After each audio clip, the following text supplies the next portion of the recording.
Hello friends, welcome back to Inshade the complete green spot. നമ്മുടെ ഇൻഷേഡിന്റെ പുതുപുത്തൻ എപ്പിസോഡിലേക്ക് ഏവർക്കും സ്വാഗതം. ഞാൻ ഷാനു മരക്കാർ. നിങ്ങൾ കാണുന്നുണ്ടാവും നമ്മുടെ കിഡ്നി പ്ലാന്റ്സ് ആണ്. കഴിഞ്ഞ ദിവസം ഒരു റീൽസ് ഇട്ടിരുന്നു, നമ്മുടെ കിഡ്നി പ്ലാന്റ്സിന്റെ ഡീറ്റെയിൽസ് ആയിട്ടുള്ള ഒരു വീഡിയോ നമ്മൾ ഇടാമെന്നുള്ളത്. അപ്പോൾ ഇന്നത്തെ വീഡിയോയിൽ ഈ കിഡ്നി പ്ലാന്റ്സിന്റെ ഡീറ്റെയിൽസ് ആയിട്ടുള്ള വിശദാംശങ്ങളാണ് നമ്മൾ പറയുന്നത്. അപ്പോൾ നമ്മുടെ ചാനൽ നിങ്ങൾ ആദ്യമായിട്ടാണ് കാണുന്നുണ്ടെങ്കിൽ ചാനൽ ഒന്ന് സബ്സ്ക്രൈബ് ചെയ്യാട്ടോ. കാരണം നിങ്ങളുടെ സപ്പോർട്ടാണ് നമുക്ക് ഓരോ വീഡിയോ ഇടാനുള്ള ഒരു പ്രചോദനം. പിന്നെ നമ്മുടെ അടുത്തൊരു ബെല്ലൈക്കൺ ഉണ്ട്, ആ ബെല്ലൈക്കൺ ഒന്ന് പ്രസ് ചെയ്ത് കഴിഞ്ഞാൽ ഞാൻ ഇടുന്ന വീഡിയോയുടെ നോട്ടിഫിക്കേഷൻ ഒക്കെ നിങ്ങളിലേക്ക് എത്തുന്നതായിരിക്കും.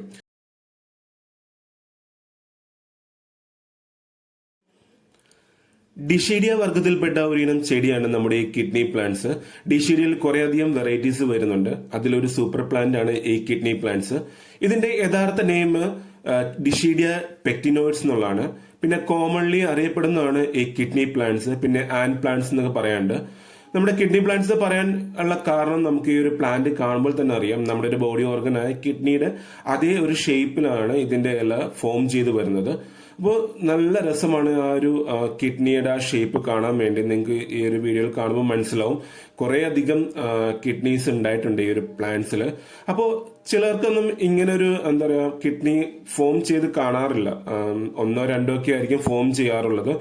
പക്ഷെ ഈ ഒരു ചെടി നിങ്ങൾക്ക് നോക്കിയാൽ മനസ്സിലാവും കുറെ അധികം കിഡ്നി ഫോം ചെയ്തിട്ടുണ്ട്, ആ ഒരു ഷേപ്പിൽ ഫോം ചെയ്ത് വന്നിട്ടുണ്ട്. നല്ല പരിചരണം ആവശ്യമുള്ള ഒരു ചെടിയാണ് നമ്മുടെ ഈ കിഡ്നി പ്ലാന്റ്സ്. കാരണം ശരിക്കും നമ്മൾ നോക്കിയില്ലെന്നുണ്ടെങ്കിൽ പെട്ടെന്ന് തന്നെ ഈ ഒരു ചെടി നമ്മളിൽ നിന്ന് നഷ്ടപ്പെടാൻ സാധ്യതയുണ്ട്. ഈ ഒരു ചെടി എന്നിലെത്തിയിട്ട് ഏകദേശം 5-6 വർഷത്തോളമായി. ഇപ്പൊ ഞാൻ ഇതിൽ നിന്ന് തന്നെ 2-3 പ്ലാന്റ്സ് നമ്മൾ പ്രൊപ്പഗേറ്റ് ചെയ്ത് എടുത്തിരുന്നു. അപ്പൊ നമ്മൾ ആദ്യമേ നമ്മൾ ഓർക്കുക, നമുക്കൊരു ചെടി നല്ല ഹെൽത്തി ആയി കഴിഞ്ഞാൽ എന്തായാലും അതിൽ നിന്നൊരു കട്ടിങ്സ് എടുത്ത് നമ്മൾ പ്രൊപ്പഗേറ്റ് ചെയ്യാൻ നോക്കുക. കാരണം നമ്മൾ ഉദ്ദേശിക്കുന്ന രീതിയിലല്ല, നമ്മുടെ കയ്യിൽ നിന്ന് എപ്പോൾ വേണമെങ്കിലും ഈ ഒരു ചെടി നഷ്ടപ്പെട്ടു പോകാൻ സാധ്യതയുണ്ട്. കാരണം നമുക്ക് വല്ല തിരക്കും കാര്യങ്ങളൊക്കെ വരുമ്പോൾ ഒന്ന് കെയർ ചെയ്യാൻ പറ്റാതിരുന്നാൽ പെട്ടെന്ന് നശിച്ചു പോകുന്ന പോലെ തോന്നിയിട്ടുണ്ട്. എൻ്റെ ആദ്യം മേടിച്ചിരുന്ന ഒരു പ്ലാന്റ്സ് ഇതുപോലെ ഒന്ന് പെട്ടെന്ന് പോയി. അതിൻ്റെ ഒരു കട്ടിങ്സ് എടുത്ത് വെച്ചതാണ് ഈ കാണുന്ന ഇപ്പോഴത്തെ എൻ്റെ മദർ പ്ലാന്റ്. അപ്പോൾ നിങ്ങൾക്ക് ആർക്കും ആ ഒരു അബദ്ധം പറ്റാതിരിക്കട്ടെ. ഒരു കിഡ്നി നല്ലൊരു ഹെൽത്തി ആയിട്ട് വന്നെന്ന് കഴിഞ്ഞു കഴിഞ്ഞാൽ അതിൻ്റെ ഒരു കട്ടിങ്സ് എടുത്ത് നമുക്ക് പ്രൊപ്പഗേറ്റ് ചെയ്ത് എടുക്കാവുന്നതാണ്. ഈ ഒരു കിഡ്നി പ്ലാന്റ്സ് ഏതൊരു ചെടിപ്രേമികൾക്കും വളരെ ആഗ്രഹമുണ്ടാവുന്ന ഒരു പ്ലാന്റ് ആണ്. കാരണം വെച്ചാൽ എല്ലാവർക്കും ഇത് പെട്ടെന്ന് പിടിച്ചു കിട്ടാത്തതുകൊണ്ടാണെന്ന് തോന്നുന്നു. പലർക്കും കാണുമ്പോൾ നമുക്കത് മേടിക്കാൻ ആഗ്രഹം ഉണ്ടാവും, പക്ഷെ കയ്യിലെത്തുമ്പോഴേക്കും അത് പെട്ടെന്ന് തന്നെ നശിച്ചു പോകുന്ന പോലെയും തോന്നിയിട്ടുണ്ട്. പലരും നമ്മളോട് ഇങ്ങനെ പറഞ്ഞിട്ടുണ്ട്, ഇങ്ങനെ പിടിച്ചു കിട്ടുന്നില്ല എന്നുള്ളത്. അപ്പൊ അതുകൊണ്ടാണ് നമ്മൾ ഇന്നൊരു വീഡിയോ ഇടുന്നത്. അപ്പൊ അതിന്റെ പരിപാലനങ്ങളൊക്കെ എങ്ങനെയാണെന്നുള്ളതൊക്കെ നമുക്ക് ഡീറ്റെയിൽസ് ആയിട്ട് നോക്കാം. ആദ്യം ഇതിന്റെ പോട്ടി മിക്സ് എങ്ങനെയാണ് തയ്യാറാക്കുന്നതെന്ന് നോക്കാം. അപ്പോൾ നല്ലൊരു ഹെൽത്തി ആയിട്ടുള്ള ഒരു പോട്ടി മിക്സ് വേണം നമുക്ക് റെഡിയാക്കി എടുക്കാൻ വേണ്ടിയിട്ട്.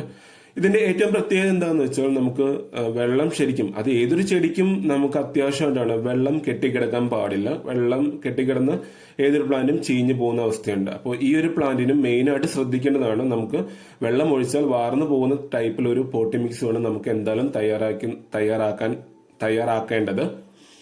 അപ്പോൾ ഞാൻ ഉപയോഗിച്ചിരിക്കുന്ന പോട്ടി മിശ്രിതമാണ് ഞാനിവിടെ പറയുന്നത്. പലർക്കും പല രീതിയിലും പോട്ടി മിക്സ് ചെയ്തിട്ട് സക്സസ്ഫുൾ ആയിട്ടുണ്ടാവും. അപ്പോൾ ഞാൻ ഉപയോഗിച്ചിരിക്കുന്ന രീതി മാത്രമാണ് ഞാനിവിടെ പറയുന്നത്. അപ്പോൾ ഈ ഒരു പ്ലാന്റ് നിൽക്കുന്നത് ഒരു കരി, അതായത് നമ്മുടെ തടി കത്തിച്ച കരി, ഓടിൻ കഷ്ണം, മണ്ണ്, പിന്നെ ചകിരിച്ചോറ്, ഈ 3 മിശ്രിതം കൂടെ മിക്സ് ചെയ്തേക്കുന്നതാണ് നമ്മൾ ഈ ഒരു പ്ലാന്റ്. അപ്പോൾ ഈ മിശ്രിതമൊക്കെ ചേർത്തുകൊണ്ട് നമുക്ക് നല്ലൊരു പോട്ടി മിക്സ് തയ്യാറാക്കാം. അപ്പോൾ ഉപയോഗിക്കുമ്പോൾ കരിയും ഓടിൻ കഷ്ണമൊക്കെ കൂടുതൽ ഇട്ടാലും നമുക്ക് കുഴപ്പമൊന്നുമില്ല, നല്ലത് തന്നെയാണ്. അപ്പോൾ ഉപയോഗിക്കുമ്പോൾ ഓടിൻ കഷ്ണമൊക്കെ ചെറിയ ചെറിയ കഷ്ണങ്ങളാക്കി ഇടാം. കരി വലുതായി കിടന്നാലും കുഴപ്പമൊന്നുമില്ല. അപ്പോൾ ആ രീതിയിൽ നിങ്ങൾ എന്തായാലും പോട്ടി മിക്സ് തയ്യാറാക്കുക. പോട്ടി മിക്സ് തയ്യാറാക്കി ഇടുന്നതിന് മുമ്പ് നമ്മളൊരു അടിവളമായിട്ട് കുറച്ച് മണ്ണിൽ കുറച്ച് എല്ലുപൊടി 19 സാഫ് എല്ലാം കൂടെ മിക്സ് ചെയ്ത് നമ്മൾ കുറച്ച് മണ്ണിട്ടതിന് ശേഷം ഈ ഒരു മണ്ണ് ഇളക്കി വെച്ചിരിക്കുന്ന വളം ചേർത്തിരിക്കുന്ന മണ്ണ് കൂടെ അതിന്റെ മേളിലിട്ട് കൊടുക്കുക. അതിന്റെ മേളിൽ കുറച്ചുകൂടെ മണ്ണ് ഇട്ടിട്ട് നമ്മൾ ഈ മിക്സ് ചെയ്ത് വെച്ചിരിക്കുന്ന ഈ മിശ്രിതം, അതായത് കരിയും ഓടും കഷ്ണവും ചകിരിച്ചോറും മണ്ണൂടെ മിക്സ് ചെയ്ത് അതിന്റെ മേളിൽ ഇട്ടിട്ട് അതിന്റെ മുകളിൽ വേണം നമ്മൾ എന്ത് ചെയ്യണം, ഈ പ്ലാന്റ് ഫിക്സ് ചെയ്ത് വെക്കാൻ വേണ്ടി, നടാൻ വേണ്ടിയിട്ട്. അപ്പോൾ അങ്ങനെ ചെയ്യുന്നതുകൊണ്ടുള്ള ഗുണം എന്താണെന്ന് വെച്ചാൽ, അതായത് ഈ കരിയും ഓടും കഷ്ണമൊക്കെ ചേർക്കുന്നുള്ള ഗുണം എന്താണെന്ന് വെച്ചാൽ നല്ലപോലെ വേരോടാൻ നമുക്ക് അത് ഉപകരിക്കും. കാരണം വെച്ചാൽ ഇതിൻ്റെയൊക്കെ വേര് വളരെ സെൻസിറ്റീവ് ആണ്. അപ്പോൾ നല്ല വേരോട് ഒരു പ്രശ്നമില്ലാതെ തടസ്സങ്ങളില്ലാതെ വേരൊക്കെ നല്ലപോലെ ഓടിക്കഴിഞ്ഞാൽ തന്നെ പ്ലാന്റ്സ് നല്ല ഹെൽത്തി ആയിട്ട് നിൽക്കും. പിന്നെ നമ്മൾ ശ്രദ്ധിക്കേണ്ടത് ഇതിനെ നമ്മൾ വെക്കുന്ന സ്ഥലമാണ്. ഞാനിത് വെച്ചിരിക്കുന്നത് കുറച്ച് വെയിൽ കൊള്ളുന്ന സ്ഥലമാണ്. എന്ന് വെച്ച് കഴിഞ്ഞാൽ അധികം വെയിൽ കൊള്ളുന്ന സ്ഥലമല്ല, ഒരു രാവിലത്തെ കുറച്ച് വെയിൽ കൊണ്ട. കാരണം എനിക്ക് തോന്നിയിട്ടുള്ള കാര്യമാണ്, അങ്ങനെ വെയിൽ കൊള്ളുന്നത് കൊണ്ടാണ് എനിക്ക് കുറച്ച് കൂടുതൽ കിഡ്നി ഇതിനകത്ത് ഫോം ചെയ്ത് വരുന്നതായിട്ട് എനിക്ക് തോന്നിയിട്ടുള്ളത്. കാരണം ഇതിനു മുമ്പുള്ള പ്ലാന്റ്സ് ഞാൻ വെച്ചിരുന്നത് നല്ല ഷെയ്ഡിലാണ് വെച്ചിരുന്നത്. അപ്പോൾ അതിനകത്ത് കിഡ്നി അധികം ഉണ്ടാവാറുണ്ടായിരുന്നില്ല. പ്ലാന്റ്സ് ഇങ്ങനെ പോകുന്നുണ്ട് നല്ല ഹെൽത്തി ആയിട്ട്, കുഴപ്പമില്ല, പക്ഷെ കിഡ്നി ഫോം ചെയ്യാറുണ്ടായിരുന്നില്ല. അപ്പോൾ ഇതുപോലെ നമുക്ക് കുറെ അധികം കിഡ്നികളൊക്കെ ഫോം ചെയ്യണമെന്നുണ്ടെങ്കിൽ കുറച്ച് വെയിൽ കൊള്ളുന്നത് നല്ലതായിരിക്കും. കാരണം വെയിൽ കൊണ്ടാലാണ് നമുക്ക് ഇതിനകത്ത് പൂവുകൾ കൂടുതൽ ഇടുകയുള്ളൂ. അതിൻ്റെ ഒരു ഭംഗിയാണ് ഇതിൻ്റെ ഇടയ്ക്ക് ഇതുപോലെ റെഡ് ഫ്ലവർ നിൽക്കുന്നത് കാണാൻ നല്ല ഭംഗിയാണ്.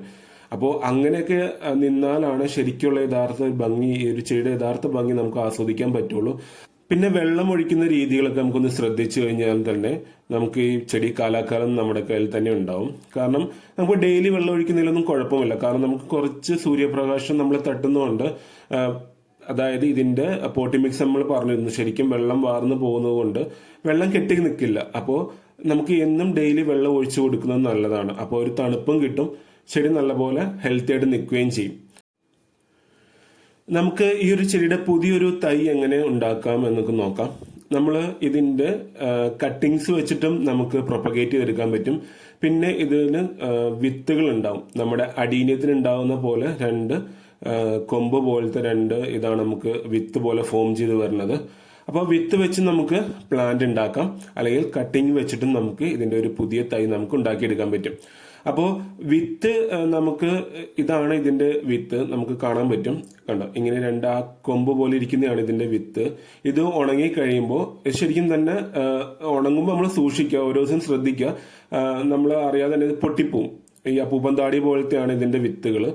അപ്പോൾ അത് പൊട്ടി പറന്നു പോകാൻ സാധ്യതയുണ്ട്. അപ്പോൾ ഉണങ്ങി കഴിഞ്ഞ് പൊട്ടാറാകും എന്ന് തോന്നുന്നുണ്ടെങ്കിൽ നിങ്ങൾ അതൊന്ന് കെയർ ചെയ്ത് കളക്ട് ചെയ്യാൻ നോക്കുക. അല്ലെന്നുണ്ടെങ്കിൽ അത് പറന്നു പോയി അങ്ങനെ നമുക്ക് മിസ്സാവും. അതുവഴി നമുക്ക് എന്ത് ചെയ്യാം, അങ്ങനെ കളക്ട് ചെയ്തിട്ട് നമുക്ക് ചകിരിച്ചോറിൽ മാത്രം നമുക്ക് എന്ത് ചെയ്യാം, ഈ ഒരു വിത്തിട്ട് കൊടുത്ത് നമുക്ക് മുളപ്പിച്ചെടുക്കാൻ പറ്റും. വിത്തിട്ട് കഴിഞ്ഞാൽ ഏകദേശം ഒരാഴ്ചയ്ക്കുള്ളിൽ തന്നെയൊക്കെ നമുക്ക് മുള വരുന്നതായിരിക്കും. പക്ഷെ ഇതിന്റെ പ്രശ്നം എന്ന് വെച്ചാൽ നമുക്കത് ആ ഒരു തീരെ ചെറിയ തൈയായിട്ടായിരിക്കും വരുന്നത്, തീരെ ചെറിയ തൈയായിരിക്കും. അപ്പൊ അത് സംരക്ഷിച്ചെടുക്കുക എന്നുള്ളത് വളരെ ബുദ്ധിമുട്ടാണ്. നിങ്ങൾക്ക് ഇവിടെ നോക്കിയാൽ കാണാൻ പറ്റും, നമ്മൾ ഈ ചട്ടിയിൽ തന്നെ അതിന്റെ വിത്ത് വീണിട്ട് മുളച്ചിരിക്കുന്നതാണ്. പക്ഷെ അത് നല്ല കുറച്ച് ഹെൽത്തി ആയിട്ട് വന്നിട്ടുണ്ട്, വരുന്നത് നല്ല ഹെൽത്തി ആയിട്ടുണ്ട്. അപ്പൊ എന്തായാലും ഈ പ്ലാന്റ്സ് കിട്ടുമെന്ന് നമുക്ക് ഉറപ്പാണ്. ഇനി നമുക്ക് ഇതിന്റെ കട്ടിങ്സ് വെച്ച് എങ്ങനെ പ്രൊപ്പഗേറ്റ് ചെയ്യാൻ നോക്കാം. ഇപ്പൊ നമ്മളിവിടെ കാണുന്നുണ്ടാവും ഇതുപോലെ ഇതിന്റെ അറ്റം ഒക്കെ നമുക്ക് ഇതുപോലെ കരിഞ്ഞു പോയതോ അല്ലെങ്കിൽ ഇങ്ങനെ നമുക്ക് അതിൽ നിന്ന് പുതിയൊരു മുള വരില്ലെന്ന് ഉറപ്പുള്ളതൊക്കെ നമുക്ക് കട്ടിങ്സിനായിട്ട് ഉപയോഗിക്കാം. കാരണം വെച്ചാൽ നല്ല ഹെൽത്തി ആയിട്ടുള്ള നല്ല കുറച്ച് പ്രായമായ തണ്ടുകൾ എടുക്കുകയാണെന്നുണ്ടെങ്കിൽ പെട്ടെന്ന് തന്നെ നമുക്ക് എന്ത് ചെയ്യാം, പ്രൊപ്പഗേറ്റ് ചെയ്തെടുക്കാൻ പറ്റും. അപ്പം നിങ്ങൾ അങ്ങനത്തെ കമ്പുകൾ നോക്കി, അതായത് അതിൽ നിന്ന് വീണ്ടും ഒരു മുള പൊട്ടില്ലെന്ന് ഉറപ്പുള്ള തണ്ടുകൾ എടുത്താൽ മതി. അത് 2 ഇല നിർത്തിക്കൊണ്ട് നമുക്കത് കട്ട് ചെയ്യാം. അതിനുശേഷം നമുക്ക് ഇതുപോലത്തെ ജിഫി ബാഗിലൊക്കെ നമുക്ക് എന്ത് ചെയ്യാം, ആ ഒരു കട്ടിങ് നമുക്ക് ഫിക്സ് ചെയ്ത് വെക്കാം. അപ്പൊ ഇതുപോലത്തെ ജിഫി ബാഗ് കിട്ടുമെന്നുണ്ടെങ്കിൽ അങ്ങനത്തെ ഉപയോഗിക്കാം. അല്ലെന്നുണ്ടെങ്കിൽ നമ്മൾ സാധാ ചകിരിച്ചോറിൽ തന്നെ നമുക്ക് എന്ത് ചെയ്താൽ മതി, നമുക്ക് നട്ടു വെച്ചാൽ മതി. ചകിരിച്ചോറൊക്കെ എടുക്കുമ്പം വെള്ളം കെട്ടിക്കിടന്നതോ ചീഞ്ഞതായിട്ടുള്ളതൊക്കെ ഉപയോഗിക്കാതിരിക്കുക. നല്ലപോലെ വെയിലത്ത് ഉണക്കി വെച്ച ചകിരിച്ചോറൊക്കെ എടുത്തിട്ട് നമുക്ക് ഏതൊരു ചെടി നടാനാണെങ്കിലും അങ്ങനെ ഉപയോഗിക്കുക. അല്ലെന്നുണ്ടെങ്കിൽ അതിനകത്ത് ഈ കൂടുതൽ ഫംഗസ് ഒക്കെ നിന്നിട്ട് നമുക്ക് എന്ത് ചെയ്യാം, ചെടി വേര് പിടിക്കാതെ പോകാറുണ്ട്. അപ്പം അതുകൊണ്ടാണ് നമ്മൾ ഈ ജിഫി ബാഗ് ആണെങ്കിൽ നല്ലതാണ്, പെട്ടെന്ന് റൂട്ട് വരാനൊക്കെ നല്ലതാണ്. അപ്പം അതുകൊണ്ട് ജിഫി ബാഗ് കിട്ടുവാണെങ്കിൽ അതിൽ തന്നെ പ്ലേസ് വെച്ചാൽ നമുക്ക് പെട്ടെന്ന് തന്നെ ആ പ്ലാന്റ് പ്രൊപ്പഗേറ്റ് ചെയ്ത് വരും. ഇതും ഡിഷീഡിയ വർഗത്തിൽപ്പെട്ട വേറൊരു പ്ലാന്റ് ആണ്. ശരിക്കും ഇതും കിഡ്നി പ്ലാന്റ്സ് തന്നെ അറിയപ്പെടുന്നത്. ഇതും ഇതുപോലെ കിഡ്നിയുടെ ഒരു ഷേപ്പിലേക്ക് വരില്ലെന്നേ ഉള്ളൂ. അതുപോലെ ഒരു എന്താ പറയുക, ഒന്ന് സ്ട്രെച്ച് ആവുന്നുണ്ട്, ആ ഒരു ഷേപ്പിലേക്ക് വരുന്നുണ്ട്, പക്ഷെ കിഡ്നി ആവുന്നില്ല. പക്ഷെ അതുപോലത്തെ ഒരു നല്ല ഹെൽത്തി പ്ലാന്റ് ആണ്. നിങ്ങൾ നോക്കിയാൽ മനസ്സിലാണ്, നല്ലപോലെ കയറി പോയിട്ടുണ്ട്. അപ്പം ഇതും നല്ലൊരു പ്ലാന്റ് ആണ്. അപ്പോൾ പിന്നെ പലരും നമ്മളോട് സെയിൽ ചോദിക്കാറുണ്ട്. അപ്പോൾ സെയിലൊക്കെ ഉണ്ടാവാറുണ്ട്. ഇപ്പോൾ നമ്മുടെ സെയിലും ഡീറ്റെയിൽസും കാര്യങ്ങളൊക്കെ നമ്മൾ ഇൻസ്റ്റാഗ്രാം അക്കൗണ്ടിൽ ഇടുന്നതായിരിക്കും. അപ്പോൾ നമ്മുടെ ഇൻസ്റ്റാഗ്രാമും ഫേസ്ബുക്ക് അക്കൗണ്ട് ഒന്ന് ഫോളോ ചെയ്ത് വെച്ചേക്കാം. അപ്പോൾ നമ്മൾ സെയിലും കാര്യങ്ങളൊക്കെ ഇടുന്നുണ്ടെങ്കിൽ അതിൽ നിങ്ങൾക്ക് കാണാൻ പറ്റുന്നതാണ്. അപ്പോൾ നമ്മുടെ ഈ കിഡ്നി പ്ലാന്റ്സ് എല്ലാവർക്കും ഇഷ്ടപ്പെടുമെന്നുണ്ടെങ്കിൽ ഒന്ന് ലൈക്ക് ചെയ്തേക്കുക, കമൻറ്റ് ചെയ്തേക്കുക, ഷെയർ ചെയ്തേക്കുക. അപ്പോൾ നമ്മൾ നേരത്തെ പറഞ്ഞതുപോലെ നമ്മുടെ ചാനൽ നിങ്ങൾ ആദ്യമായിട്ടാണ് കാണുന്നതെങ്കിൽ ഒന്ന് സബ്സ്ക്രൈബ് ചെയ്യാം കേട്ടോ. നമ്മുടെ ബെല്ലൈക്കൺ ഒന്ന് പ്രസ് ചെയ്ത് വെച്ച് കഴിഞ്ഞാൽ അപ്പോൾ നമ്മൾ അടുത്ത വീഡിയോ ഒക്കെ നോട്ടിഫിക്കേഷനൊക്കെ നിങ്ങളിലേക്ക് എത്തുന്നതായിരിക്കും. അപ്പോൾ അടുത്തൊരു വീഡിയോയിലേക്ക് വരുന്നവരേക്കും എല്ലാവർക്കും ഗുഡ് ബൈ.